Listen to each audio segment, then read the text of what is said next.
Welcome to A Taste of AZ podcast, where we interview everyone from James Beard award-winning chefs to local mixologists, winemakers, breweries, and so much more. We've got an awesome episode lined up for you today. But before we get into that, head to atasteofaz.com so you can subscribe to our quarterly magazine and email newsletter to find all of the best places to eat and drink around town. Don't forget to follow us on social media. Now let's get into the episode. All right, so, dude, it's been a long time since I've had you on the mic. Yeah. A whole different podcast ago, I think, right? Yeah, many moons. Yeah. I can just pass another full moon, so many moons. We've both grown a bunch since then. For sure. Multiple entities, and it's been a journey to be with you from, early on and see it now. Yeah, well, dude, same. The evolution of both of us since the backyard extravaganza when you brought us out to mezcal Monday. So what is it? It's almost 6, 7. I guess I've been doing this now for 8 years, and you started. We connected year 7. So, man, from one family to 100 families that I support. So 100 plus probably now. Yeah, so a little bit more weight on my shoulders for sure. When we first, they look strong though. Like your traps are like farming. Yeah, everyone asks if I have a 4-year-old and farm a lot, and then that's the workout plan right there. Yeah, there's some days I'm like, I can't work out today, and then I end up moving a bunch of trees and hacking something, and then my son wants me to lift him. I'm like, I'm glad I didn't work out today. So I love it, that's dude. Fitness. There's something to say about farm strong too. I grew up in rural Ohio, where there were kids we played football against that didn't lift or anything, but they were the strongest people we went up against because they're just working the farm, man. Functional movement, Yeah. Well, Abel, welcome back, my friend. Yeah. I'm happy to be here. Yeah, dude, this is awesome. I'm excited to kind of bring everybody up to speed and see what you've got going on, because you've got some really fun stuff going on. You do a ton of collaborations. I mean, right here, we're here at Chilte. Chef LT is going to join us here in a little bit, but dude, I'm excited to dig into this. So so Compa Spirits, from when we first met, was just one brand, one family. Bringing things in from Mexico, specifically Oaxaca, to the food and beverage scene here. And at that time, mezcal was an afterthought. People didn't know what it was. And then my journey kept growing, and then we had COVID, and talk about growing up through some trying times. So now I feel like the world's a new chaos every week, but I'm kind of used to it. I'm like, oh great, this is flexibility. This is persistence. It's there's gonna be something, because we don't live in a perfect society, and it's just been a continual stock growth in terms of what I do. But from one family from Oaxaca and mezcal to launching multiple spirits and a wine division, to now like the Compa Connects and some of these travel excursions coming. As you know, with any business, you do what you're really good at, and then things keep coming your way, and you figure it out, and you expand, and you find your North Star. And I've got a couple of them now, I think, that I'm chasing after. Yeah. How do you know what is true north, though, right? Time. Yeah. Time will get you there. Sure. Yeah. I have a great metaphor where I talk to people where it's like, your life is a long hallway, and you think you know what door you're supposed to go down. So you're chasing that door all the way down. You're going to go. You get all the way there, and that door is locked, right? Yeah. You're like, oh my God, this isn't where I'm supposed to be.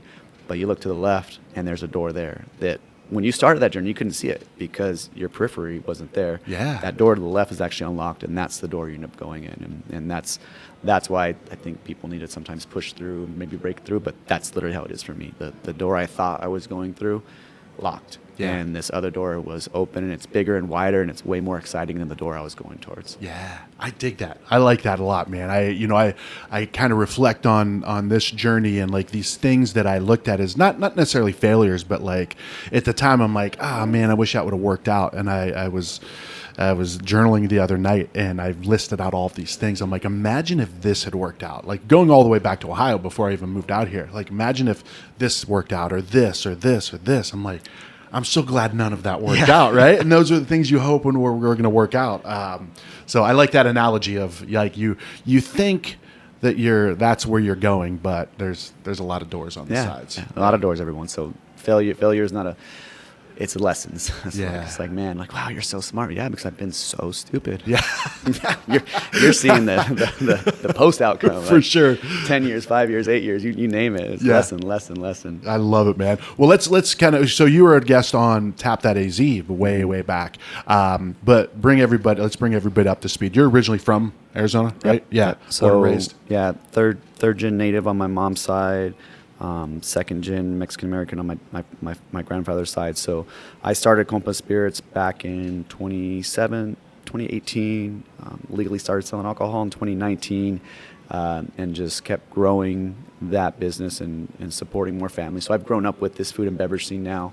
And if you're out drinking and eating and it's something really cool from Mexico, most likely it's from Compa. Yeah. And that's been fun to build that side of the brand. So a lot of consumers don't know who it is, but the industry does. And you sit down and you ask a bartender, like, hey, what do you have from Compa? You're going to see their eyes light up, because I bring these really beautiful, like, family-produced spirits or wine, that give character to these amazing restaurants like Chilte. Yeah. It allows them to be different from a lot of the different, big economies, big, rinse and repeat kind of restaurants, because that's where our food and beverage scene is. It's very diverse, and I look at it as like bartenders or beverage directors. Like, I'm giving them my products. It could be my gin or my wine is like a new color for them to paint with, and Sure. their tapestry is this restaurant, and Yeah. they get to have things. And there truly are things where I'm the only one here in the country that has it when bringing it in myself. And so Arizona's the only place to find this type of tequila, or to have this really cool liqueur, or this incredible small batch of a unique mezcal. Yeah. And it's only here.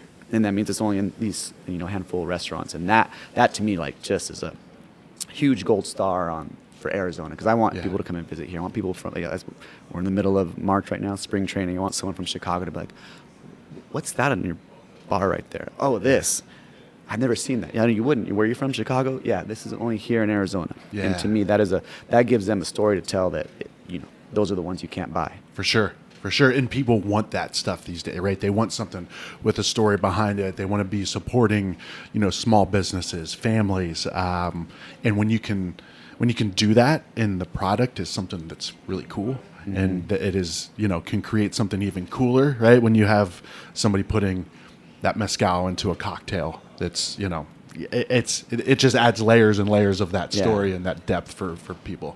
And then we just finished like cocktail weekend right now, and so it's also reverse. What I'm trying to do is I tell everyone, like, obviously the world's chaos, and Mexico and all these different places are going through challenging times, but I have producers come out, the ones that are able to get their visas, and there's a huge amount of joy that I get to consume, feel, when one of my brand owners or the producer is sitting in a cool spot like Chilte, and they look up and they see their bottle. Yeah. And you see that, like, I've had guys taking photos. What are you doing? I'm sending it to my mom, and like my dad, like, we were visiting like Maple and Ash, and the wine was there, and Alejandro was just like so excited. You just feel this like joy, this giddiness in him. Yeah. And that's what I really been loved seeing, that opportunity when they get to come visit Arizona, because I'm from here, so I want to make everyone love Arizona. I take them around to visit other things besides just the restaurants when we have time, because my goal is for them to love here as much as we love there, because I want people to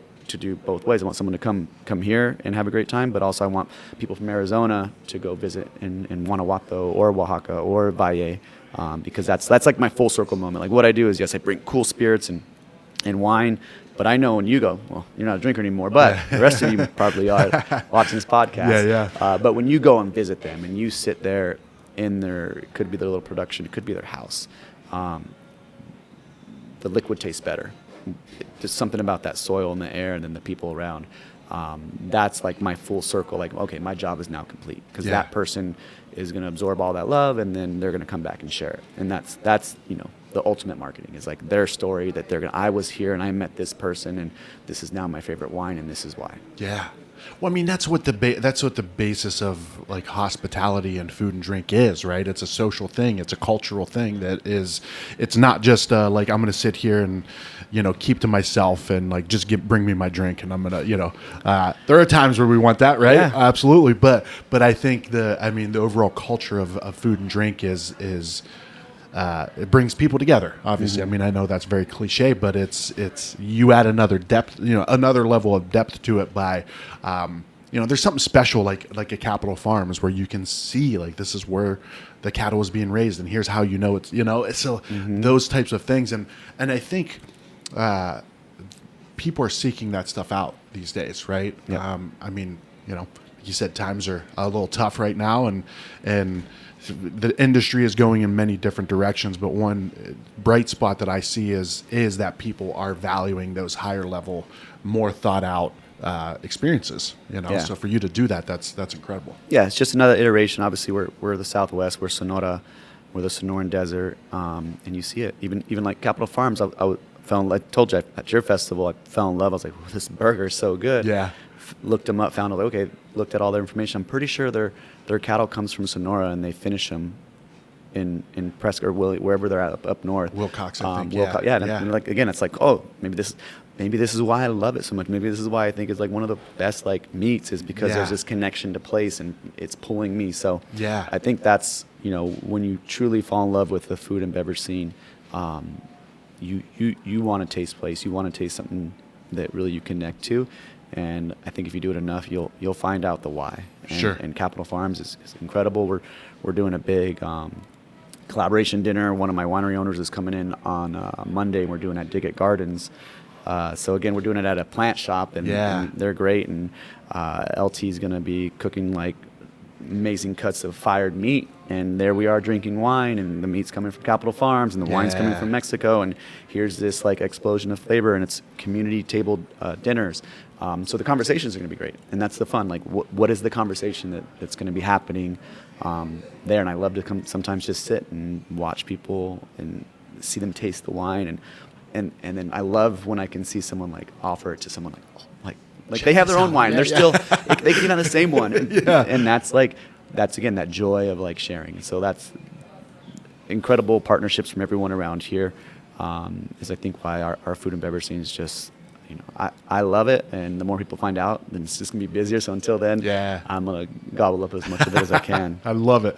Wickenburg. I knew when I said Wilcox, it's Wickenburg. Yeah, I was like, Wilcox is way like that's Wickenburg is actually closer than I thought it was. It's and I'm up in North Phoenix, so I got to get up there and do a podcast with Hunter. But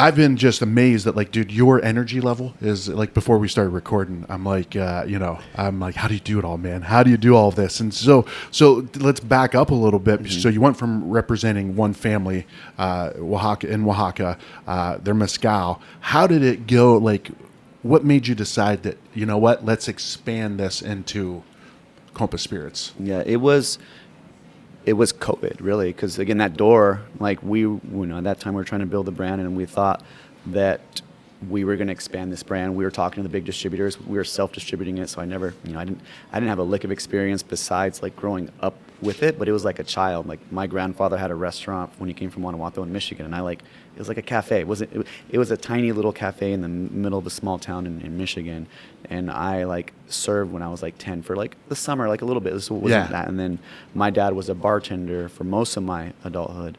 I guess like my childhood. And so I was always around like the bars, and I realized a bartender was like teaching me like how to do what I was going to do here. And it was when COVID came, we, all the big distributors didn't want to do anything. We had to keep working through it. And I was never paid myself, so I couldn't get any of this free money. I was like in the worst possible position because we had just started the year before, so everything was better. Even though COVID was going on, like people knew who I were because we started from scratch. And that's when like another family, a gentleman, Esteban Magana, who's here, he had a tequila brand, and he was like, hey, I see your bottles are everywhere. Can you help me? And I was like, well, actually, I can now. I know everybody. I know a lot of people. I still so many people here. And I was like, yeah, let me see what I can do. And having his tequila made it easier to sell the mezcal. And then from there, this is to everybody, reputation is so important. The reputation of what Compa was just kept, stacking on itself, compound interest. And then another family reached out, and then I was like, oh, okay, this makes sense now. This feels good. I'm kind of stretching in ways that allow me to be a better partner for my bars and restaurants, my resorts. Yeah. And that was kind of the aha moment. Was now I get so many DMs of like, hey, I'm this family from Oaxaca, and we're at the. Oh, I do say no a lot. There you go. Yeah. I was like, I don't know. He asked me that. I asked Abel. I was like, "Hey, do you say no to anything?" Because it's like, but knowing that what you do and the success that you're having, I knew you had to. Like, I knew you weren't just saying no to everything, but that was more just to open that door of like hearing the story of that. Yeah, the no's go. But so now I'm at that point where I have amazing producer families I work with, and they're doing different things, and they're growing, and I can't bring on something else until I figure out how to scale. Like it's me. I have like some contractors to help me, and that's been where I want to grow as a leader, because I just, like you said, you've seen my energy. My energy is like this, and it's not normal. It's not. It's not normal. And I'm able to do it because I love what I do, and I created it, and I have this like burning desire, and it's a true like purpose, and purpose is going to outweigh doing something for money or doing something for ego. Like the purpose drives me. Yeah. And I got to be able to create that purpose in my team as I grow. But I have to say no to a lot of supplier partners, because I can't, like, if I bring you, and yes, what you're doing is great, but it's going to take away from someone else that I've already committed to. Sure. And that's my balance now is trying, because I think I have some of the best producers from all of Mexico, and they're here, and people come sometimes visit from other states, and they're like, oh my God, you support all these brands here? Like you have like the best mezcal. I know. Yeah. It's like it's amazing, but that's where I have to share that energy around. But that was how it happened. So it was one family reached out, and then from there more spirits came, and Mexican gin from Mexico City is one of my top selling spirits. The wine division started about 4 years ago, and that was, again, hey, do you have wine from Mexico? I was like, no, I don't. I drink. I've seen it. I've drank it. Yeah. But I don't. It was like out of my periphery. And Mark Tarbell and his Somm were like, we think it's the next big like wine region. If you can find good Mexican wine, we'll buy it, because they were already buying it at their spirits. And so that was how the wine started. And the wine's just been taking off incredibly, because it's a couple different regions, from central Mexico and the Corazon and Guanajuato, this high elevation, to going to like the Valle. And everyone hears the Valle, that's Baja California, and incredible like wine region there. And it's winemakers, not like just Mexicano winemakers. It's Italians, and I have Spanish winemakers that are there, Argentinians.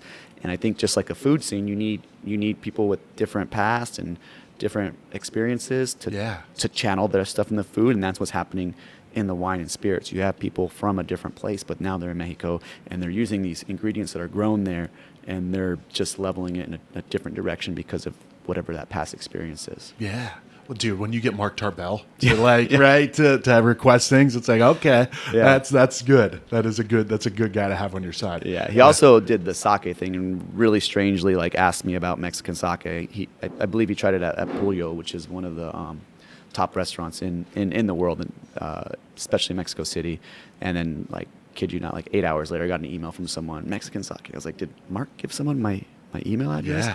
And it was some guy in Miami who met one of my other buyers from Toca Madera in Scottsdale that was opening out there. And he's like, hey, we're trying to get into Arizona, and again, that reputation. Oh, Compa. And then the guy, no one outside Arizona knows who I am. Yeah. Everyone from Arizona that's in the industry like knows, because of the hard work.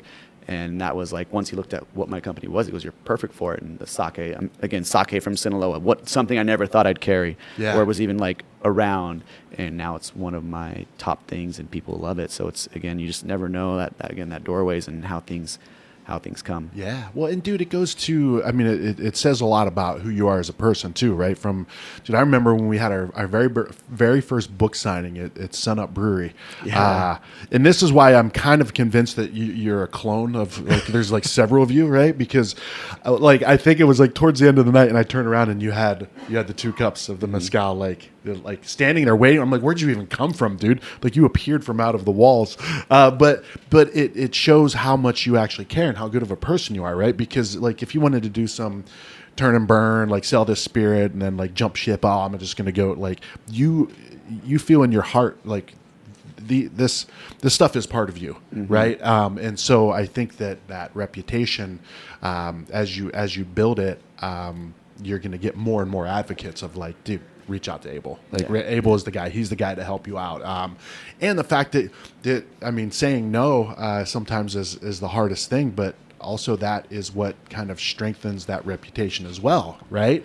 Like, knowing that, like, hey, he's going to take care of us. If we're on board with him, like, we're not just going to be another SKU on the spreadsheet. Like, Abel's going to really, and his team are going to care about us. Yeah, and it's at the pie chart of everybody has is like, are you buying something for price, for prestige? Is it the story? And in this industry, I gravitate to the people that care about the other things, like the people behind it, the story, the quality of the product. Because I'm not going to win on price. Price is when you have these big conglomerates. But story and quality, look out. Like, we're up there because of the trueness of what all the people that I support do. Yeah, dude. And the more I kind of learned, it's funny because, I mean, you've known me for kind of from the beginning. I was never a business mind. Like, I was more of a creative, like, let's do this cool shit. Let's do this. Where I'm learning more over the last few years about the business side of it, and learning more and more about how much that you, like, some industries this is okay for, but you don't want to be a commodity that's just like, all right, what's the cheapest one of this, right? If you can position yourself as like, there is no alternative to what we do, right? Then you're the guy, and you're not just competing on price and you know what I mean? So, I love it, man. I love it. Well, what is this too? Like, this is it. If you're not watching the video, go to our YouTube and watch the video so you can see. Check it out. I'll describe it. So it is a small, handmade, hand-painted clay plant pot.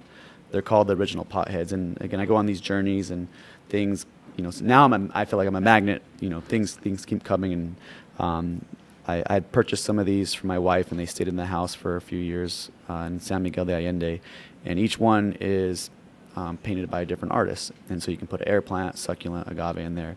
And I brought them, I called the gentleman of the proprietor of Casa Angelito in San Miguel. I said, hey, connect me with your daughter, because that was who had created these.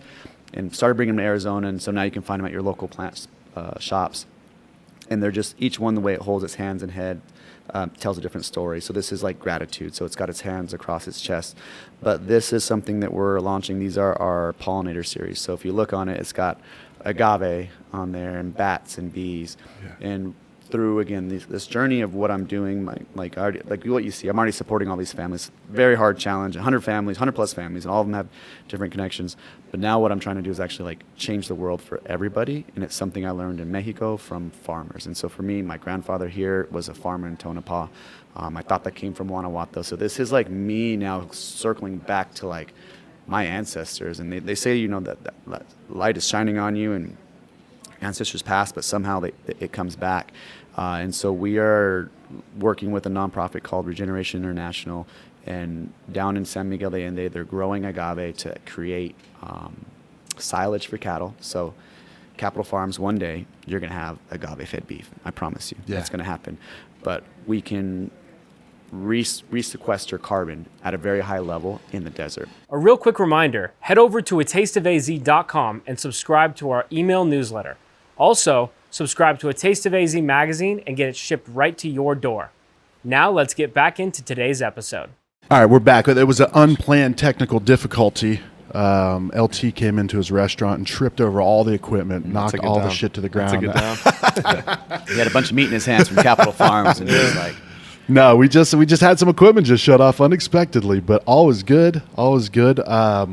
Abel was telling us about the nonprofit that you work with this, right? Yeah, so Regeneration International, and they're based in San Miguel, so it all kind of connects to with LT getting here, and this was again something I found there. So we're trying to regreen the desert through agave. So think about it, everyone.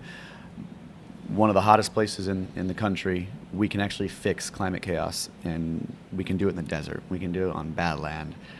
So that to me is like it's going to be a huge fight and challenge and long project, but it's such a worthy project, and it helps everybody. And so if we can green the desert, put carbon back in the soil, make all this amazing land like actually growable for farming while feeding cattle like agave, which is making Capital Farms like wait till you try the lamb that we had at this regenerative farm that was fed the agave silage, that they were actually cutting the leaves off of it and truly like harvesting it was juicier and sweeter than any lamb I've ever had before. So to have this guy like go down there, see it, taste it, and then cook with it, that's going to be pretty incredible. And that's Sounds bomb. kind of where our journey is now with, again, where I keep evolving, and we're now going to do these trips where I'm going to bring a tastemaker with me, and LT's going to go, and we're going to go to San Miguel. And this is going to be for the consumers to be able to enjoy. Like, come spend time with us, visit a winery, visit a mezcal producer, see some sites, but also spend time with chef, and then see a regenerated farm, see what they're doing and how we can change the world, plus see how we can actually eat it and how it's going to taste better, and have this guy be the guy cooking it. We stay in a castle, and they have this amazing like kitchen with a view over San Miguel, and that's just my thought with like him, is like him doing his thing, and here we are again, community, which said we're sharing a table, but now it's not at his restaurant. He's that's true farm to table. Like, hey, we just went to Via Organica, now let me chop it up, and we're all talking about that experience and eating. And so that will happen later this summer, because besides what you hear and see, I asked all my suppliers, like, Mexico's safe. There's obviously chaos going on, but families are still moving, people are still celebrating. It's just like with anything, there's some challenges at a moment, but life still goes on. It's a very big place, and there's very small spots that real chaos is happening. Yeah. You could get taken out anywhere over here. So shoot. Yeah. Right. Yeah. It's crazy. Like, anywhere. So I try to make my daughter feel better about that. She's like, oh man, I see what's going on. And I'm like, you can. That shit can happen here. She's like, wait a minute. Yeah. Here. I'm like, wow.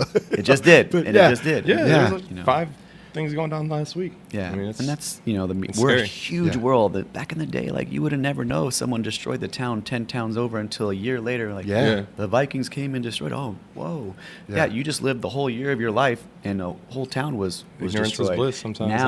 Now it's like everything is just. And again, if it's that negative tone, it's got to be instant. And it's instant and it's repetitive. Yeah. So everyone, we live in an amazing world. We have amazing people, doing amazing things. For sure. If you focus on the amazing, like, it's like when I teach people snowboard, like, if you're going down the mountain, don't look at the tree, because that's where you're going to go. Go to the gap. Right? Yeah, go to the It's a gap magnet. between the tree. Absolutely. And that's your snowboarding tip for the day, everyone. Don't build that magnetic energy to that. So Yeah. no, we're gonna get out there. I'm excited because Yeah. like, really farm to table, go out there, get hands on stuff is gonna be insane, and just bring some beautiful flavors together, beautiful people together, and have such a blast. Yeah. Well, so LT Smith. Yeah. The man, the myth, the legend. Seen you everywhere these days, man.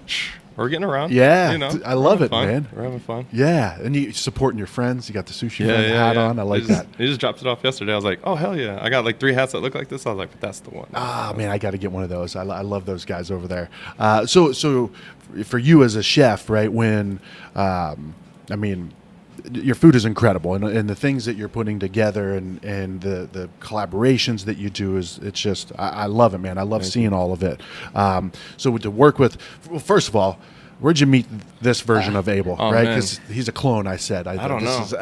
Me and Abel met like way back, 6-7 years ago. Okay, yeah. Just through the industry, really. He was, peddling his spirits, building his brand, Yeah. I believe you were doing pastries. Yeah, and I was doing pastries at the time, and that's how we first met. And then we didn't really super connect, right? We just in passing. And then a few years later, back here when I got Chilte back going, we reconnected, and it's just been like tight. No, your pop up. Which one? one? Of your Pastor hamburgers when you were with the tent. Yeah. I was there. I had them once, and I was like, oh my god. Yeah. That's when we reconnected. When we had Chilte going, I was still in the tent. That was the start of it. And then when I got the restaurant and got the liquor license, and I said, I got to hit up my boy Abel. Let's get work going. So that's how we continue to grow our friendship, which has been really, really cool. So what was it about him and like what he brings to the table that like really vibed with what you wanted to build here? I mean, just with product speaking is Mexican spirits, and then all of a sudden Mexican wines. But more so, it was just a genuine, positive-ass dude, and we vibed right away. And so many things have similarities in love and culture and sports and food and beverage and hospitality and all these things that we get to share. And then he's always got so much knowledge he's dropping on me too. It's always a good time, and it's always positive and uplifting. For sure. So I think that was the first thing, right? The personal connection growing into a friendship, and then we get into work, and it's like, all right, you got some dope ass spirits, some dope ass mezcal, some sick tequilas. I always want to have an all Mexican wine list, and Abel's bringing those things, really, really intentionally sourced and crafted, and wines that are beautiful expressions that it took a while to build that list and that portfolio, but he's been a plug. Yeah. His really wine, cool. like once they switched from a global wine list to a full Mexican wine list, it's skyrocketed. It's been So that's crazy. it's all Mexican wine at this All point. Mexican wines here, yeah. Nice. So I mean, like when I opened Chilte, the brick and mortar, that's what I wanted, and we just didn't have access to it. We didn't have the quality we wanted. It was all one region, and then as those pathways opened up, the consistency of getting it over here, all that opened up. We were able to build it out. You know, my team, Chris here and Abel, are really tight. We're all really tight, and they just nerd out and they bring stuff like Chef will like that one, Yeah. Chris likes that one, Abel likes that one. This will go with this, and this, and that's how we build it out. Yeah. It's really, really fun. I dig it. Well, I mean, it's for him too. It's like he's not just taking an order, right? Like, all right, what do you want? Like, some of your list of what you want. Like, it's an experience. Yeah. Like to be able. And I've never personally worked with you in that aspect, but I just know and I see what you do.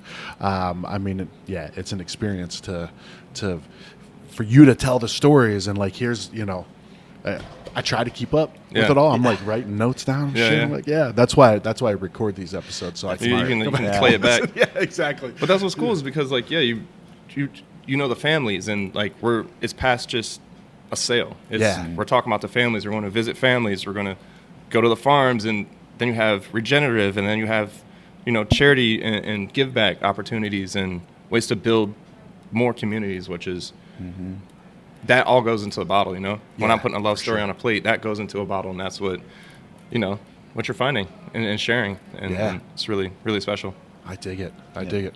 So what's the next trip is in the castle? LT cooking in the castle. Yeah. He said I'm cooking in a castle. I was like, what do I sign? Yeah. Let's go. I love it. Yeah, that's where they make these, and it's literally, Hilltop in San Miguel de Allende, which is an UNESCO gastronomy city, and gentleman by the name of Rogers, American, but been there for 40 years, married to girls. Like, I'm never going back to the U.S. Him and his wife built it, and it has a very special place, and I felt instantly like connected.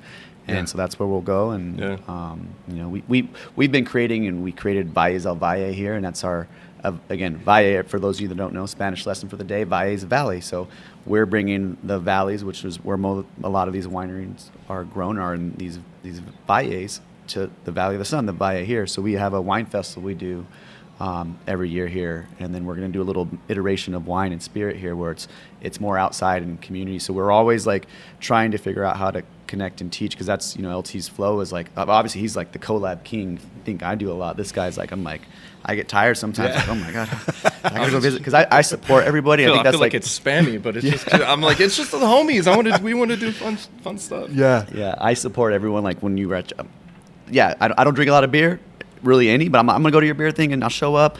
It's supporting, and sometimes supporting this guy is hard, because I'm like, man, Bagalero one day. This, I gotta like eat other places. I think like this, but it's. A lot of people like, I can't keep putting you on. You're everywhere. Every time I talk to somebody, you're doing something with them, but that's how we started on the street. Like when we were at the farmers market, we were tiny. Nobody knew us. We're out there a whole bunch of days, no sales when we were first starting, and then all of a sudden you get a little traction, and all of a sudden you're talking. Really, you are not making any sales. You're talking to your neighbors. Yeah. Right. So you start building your community that way. That's hey, you got something really cool, and I got something really cool, and you start finding out about each other and the stories that we're sharing. Well, let's do something, Yeah. So we've been doing that since way back. It's kind of part of our ethos and our start. And so once I finally got my bearings here in the restaurant, we've just been going full tilt last year. Yeah, it's been crazy. Which, from what I hear, and my only experience in the industry is here in Arizona, but from what I hear, that's not common in other places, right? Like a Chicago or New York, where people are collaborating at that level. I think yes and no. Right. Maybe it seems like it's becoming a lot more common. Okay. But they're such bigger cities. Like I know we're a big city, but it feels like a smaller, medium-sized city, and our culinary fabric network and industry is pretty tight. So yeah, we're just like hollering at each other like, yo, let's do something. I dig it. But I don't know. I haven't been to all the other big cities and done a bunch. Yeah, same me. Like I just know Arizona so well, and we've seen our collaborations like skyrocket. But like LT, he's done a good job of.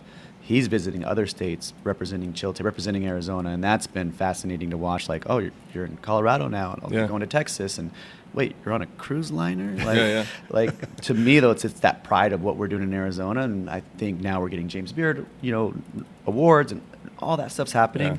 But it's been more recent. And it's Yeah. because of, I think, collaboration, and they're seeing what Phoenix is doing, Arizona, because Tucson's amazing for anyone who doesn't know. Like Flagstaff has, Rochelle. Like there's so many cool restaurants. Like that is the beauty when you come here. You can go everywhere, but everyone's slowly working with each other. And even though we're all grinding, like and that's, I think, what has put us on the map is.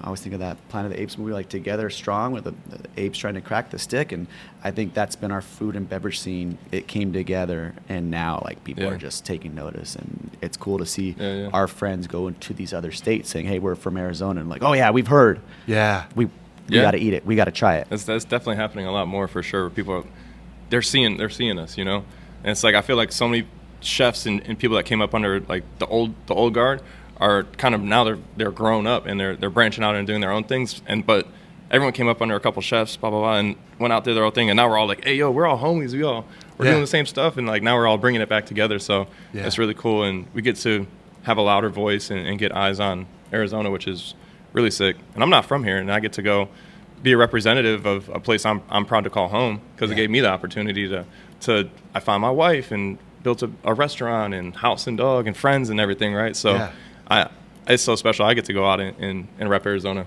It's really cool. And you made an Arizona baby. I got an Arizona baby. Shit. On the way? Yeah. Dude, congrats, man. Yeah. That's you. awesome. When is your wife due? End of August. Okay. Yeah. Okay. Yeah, And that'd be so- fun for her. Summer pregnancy. Well, yeah. Fun for everybody. Yeah. It's good timing for him, though. At least, like, new dad, right? At that, little August, slower, September. Yeah. So she'll have a little bit extra support. Yeah. You That's we like to awesome. spread ourselves thin, though. I'll be like, Yeah. clap. It's slow. Let's do stuff. Let's You'll burn ourselves out right now. Yeah, we talked about it earlier. Like sometimes a bunch of stuff happened, like right when Yvette was having the baby, and I was like, oh my God, I'm so glad I'm not doing this right now, because I don't even have enough time to do this. So I'm wishing you the best for that Thank part. you. I'm going to tap you for some. I know both of you guys have kids, so I'll tap you for some advice. Yeah. As it comes. Yeah, for Starting sure. off of girl dad, so we know that much. Yeah, I got Some two of you out girls. there. I got two girls. Yeah, 12 and 14 12 now. and 14? Yeah. We're in it, man. Yeah. We're in it. Look at that smile. Dang. You saw my 1,000-yard stare. He was like, "Ooh." starts holding his breath. Yeah. We're in it. Oh man, it's great though, dude. I love it. I was meant to be a girl dad. I was a boy to me would have been just I was an asshole as a boy, so that karma coming back would be Asper's been on the edamames, bro. I know, I made it. She ate like a whole bag the other day. That's because she got sick, and then she was like, Abel, you're right. I should have been eating edamame. I'm like, girl, you're gonna hurt yourself eating that much edamame. Is that advice you gave? Yeah. I'm a reader, and when my wife was pregnant, I read like What to Expect When Expecting. It was like a thick book, and like I look back at it now, and I don't have enough time. I was like, man, I would really love that woman, and I was like trying to understand her, and I took notes, and I don't think I've taken notes on any. That was probably a book report. I don't think I've done that since. But I was like, all right, we're building like we're building something, and like I had all the things that were nutritious and like iron. Also, I was like, wait, edamame is on multiple categories, honey. I was like, we need edamame. So You I had was like the Venn diagram. The edamame was right in the middle. yes, and that's why. And one's pregnant. Hey, just eat edamame, like crush edamame, because you need some of those nutrients, and it's like one of the things that comes from it. And as we know, like you are what you put in. And I gamify everything. I'm like, all right, you're building a Digimon. What nutrients do you need to make the strongest Digimon? And like you said, I got a boy, and he has people like, wow, you doing all this. I go, yeah, he's gonna get bigger, stronger, faster than me, and I got to keep up. And I got, like you said, I got everything. So I got my due. Yeah. We were just playing nunchucks today, and he hit that hard, and I had to go. So Just shake it off. Yep, Shake it off. But it's reading. Reading's, I think, super important for everybody. Yeah, for sure. My daughter, my 14-year-old got me back into reading. I used to I stopped reading when I was like 12 or 13, and she reads so much that I'm like, that looks fun. Like, she made it look fun. So I started reading. I'm like, shit, this is fun. I'm actually learning some stuff too. So all right, so the trips that you guys make, I mean, these are open to like, are they open to the public? Yeah, these will be the first ones. I did one last year, like it was half industry. Traditionally, I go on these trips to Mexico with my top people, my top buyers, and we're meeting. We have a wine boot camp we do every year. We went to Mexico City where we met some of our producers. We'll do a Mexico City one. That one's going to be just my industry buyers from here to connect with the producers. And so now we've been able to flip it where these are going to be called Compa Connects. That'll be the website. So again, my company's Compa Spirits, Compa Connects. What we're doing here is Compa Cares, and how we're, everything, part of every case I'm selling this year and every year the rest of my company's existence is going back to regenerative farming. Like, that way you can say, hey, we love this because of the story, the people and everything, but also we're like trying to change the world. Like every time someone's drinking that wine or that cocktail, they can know a little part of it's actually going to try to fix the world. Like that to me makes it way easier to do what we do and to love it. And so the Compa Connects is going to be bringing tastemakers with me as a consumer facing, because that's why through this journey now, I've been doing it 8 years. People are like, oh, I saw your photos. Like, oh yeah, you are following me on like the personal side. How do we do that? I was like, well, that's just normally for like Chris, and Chris is his beverage. I was just for my buyers. I was like, I guess I can look. And so this is again that doorway.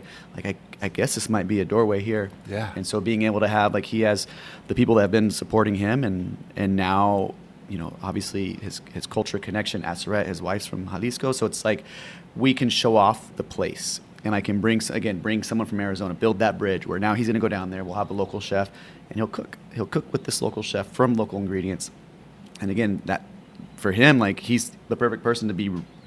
He's already inspiring, but to re-inspire him with food from this place, and he's going to come back, and I can already see him like, oh, okay, I want to do this and that. When we were setting it up, I was doing that. I was like, I got to learn more about. All right, what kind of cuisine do they got out there? What are they doing? Yeah, it's in that website where it's like all the top foods, and he I was like, I knew he would love it. And it's like foods from all over the world. I just went to Mexico. This guy was like, oh, dude, I've been... Yeah. I was going deep in there, clicking in. Yeah, it's cool. But yeah, so we'll launch it, and then the next tastemaker will be James Fox from Vecina. Nice. That we'll do later. He serendipitously actually, as a young chef, chefed in Guanajuato for a tequila family when he was younger. And when I found that out, I was like, James, I was like, oh, this is too perfect. Yeah. And so we'll have different iterations, but they'll be officially launching this summer. And that's great for Arizona. It's like, he's slower. Like, all of us are slower in the summer. Slow down a little it's bit, hot.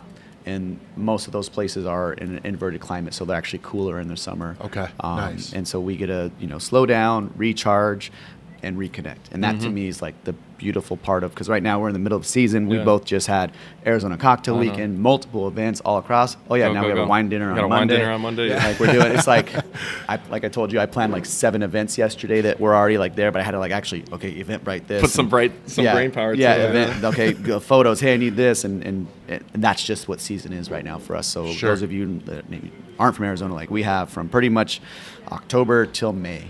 And everything's condensed, but then we have some huge months, which is like February, March, April, and then we slowly like start taking our foot off the gas. But I feel like we're still more vibrant in the summer than years past. Yeah, I mean every year has been about a little busier. So I'm like, this summer, that gas, it might not come on. Yeah, it might still be on there a little bit.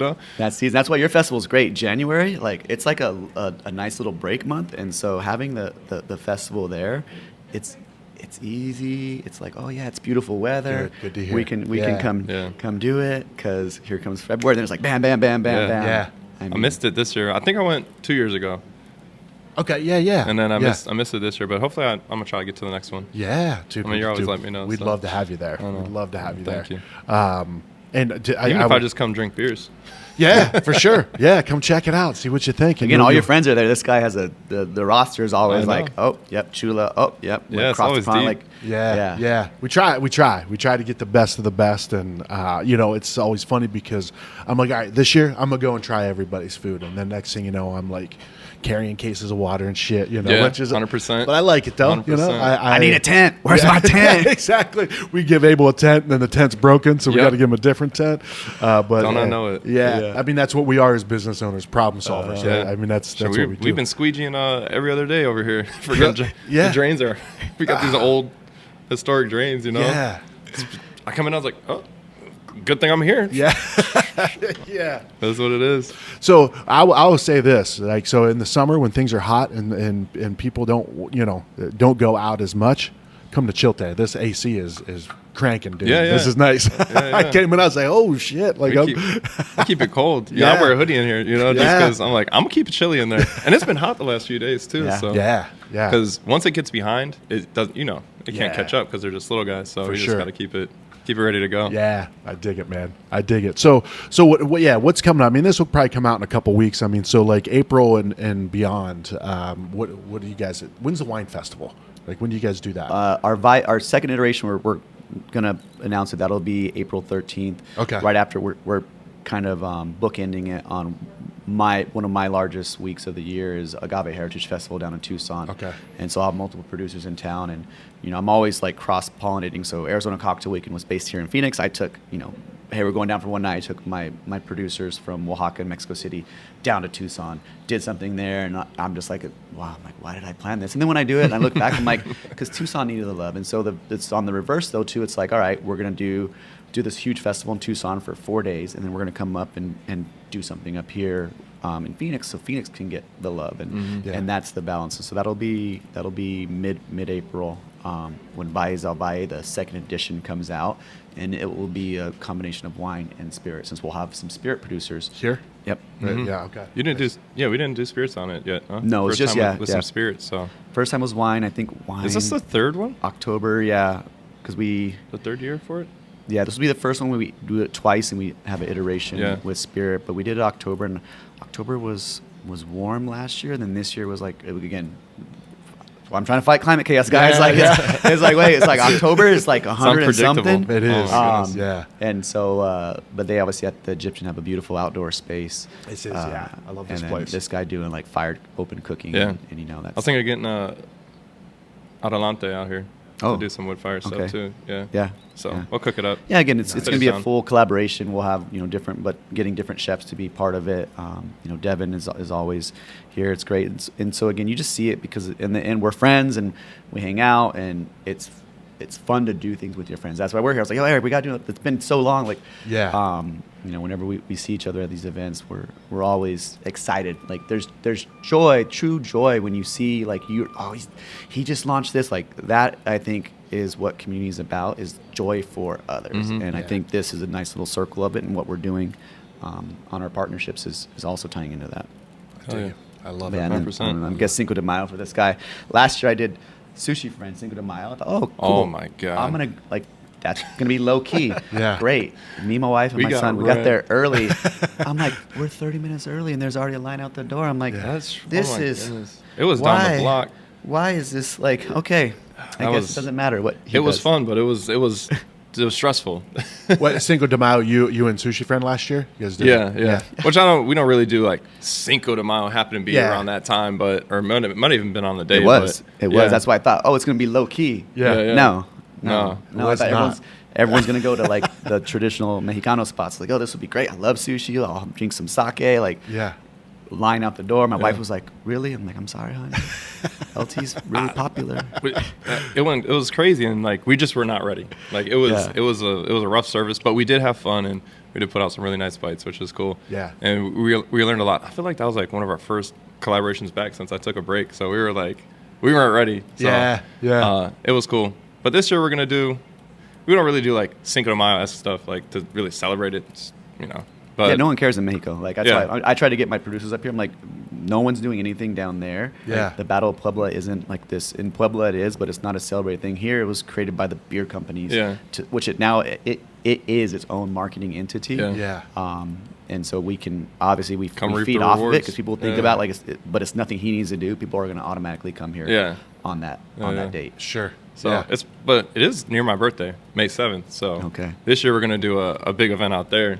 Is for my birthday, so I'm gonna have all the homies out here doing stuff too. So it'll be fun. So on May 7th?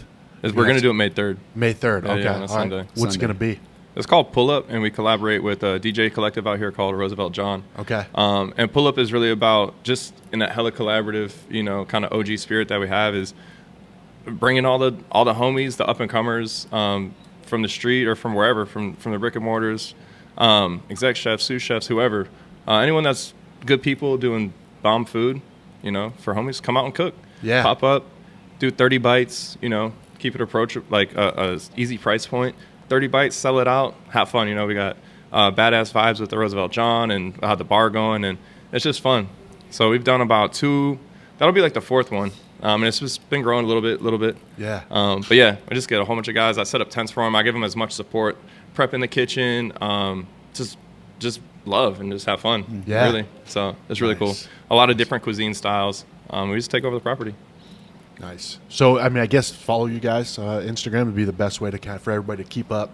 Chilte, is it Definitely. just Chilte on? Yeah, Chilte_Phoenix. Okay. Or mine is Chef LT Smith. So, Excellent. yeah, we're always posting it there, and Yep. you know, Yeah, you'll see all the events. that's our main channel. Yeah. The website you could subscribe, Chilte Phoenix. So many Chilte events Phoenix. people don't even know about. Yeah, so mine's Yeah. Compa Spirits. That's the website. That's more like B2B facing. The Compa Connects will be the excursion side, and you'll see all the excursion details, what we're doing, and who's joining us. And the same thing on the Instagram. I'll have all my events because that's where like I'm part of what they're doing. You know, as a distributor importer, these are who you're actually buying the product from. But I'm bringing the producers and all these different people to connect and be part of it. Like I don't know how many people I brought here just to sit down and like we just had Alberto here, and I was like, hey, this was the number one, the first customer in because we import like in his existence in the U.S. was him, and it's, you know, that's why we do this. So we're trying to post and share all this stuff on that. But a lot of times I'm feeding through the entity of the place. But Compa's been growing. You know, industry people know it, now it's there. But yeah, Compa Spirits on Instagram. Full Moon Bat Ball is the nonprofit event that we created where everyone dresses up as their favorite bat. And we do local art that's painted that we have agaves put in.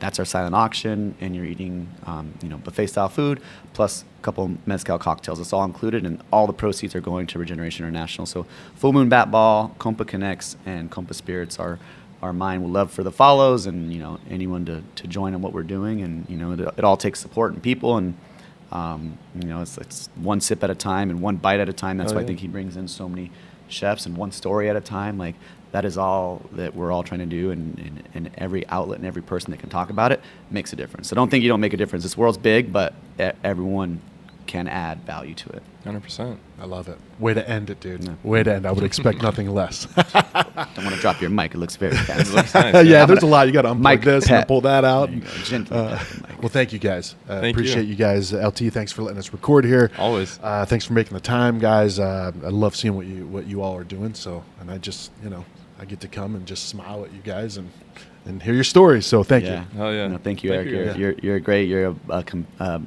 ambassador to the community, helping tell the stories. And so you need to hear it more. Like, thank you. I appreciate think you're that. amazing. Thank you. And your voice is just great. I try to be more Eric-like. That's my I try, goal Yeah, after this. is yeah. be more. But you really do have a joy with you, and it's cool to see all the people you get to share Thanks, man. your stories with. I So, appreciate congrats. it. I appreciate it.